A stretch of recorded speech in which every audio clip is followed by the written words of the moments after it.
Tech AV, in association with Sulzer Brothers Pump Division, welcomes you to the second program in the Centrifugal Pump Training Series. In this program, you will learn the procedures for dismantling and assembling a typical single-stage pump of popular design.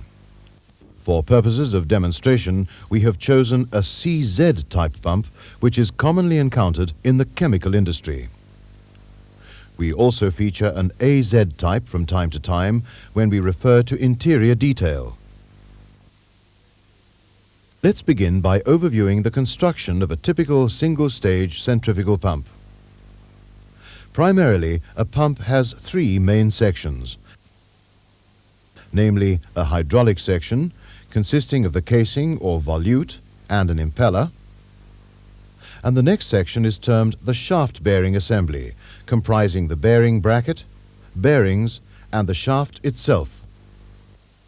Note that the bearings used may be of ball or roller type, but an important point to remember is that the bearings must be of C3 specification.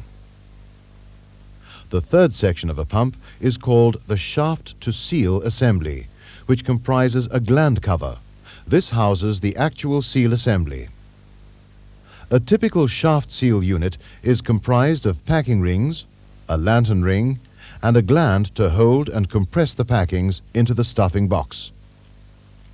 Certain pumps, such as the CZ type, will include a wear sleeve to protect the shaft from damage caused from the packing rings.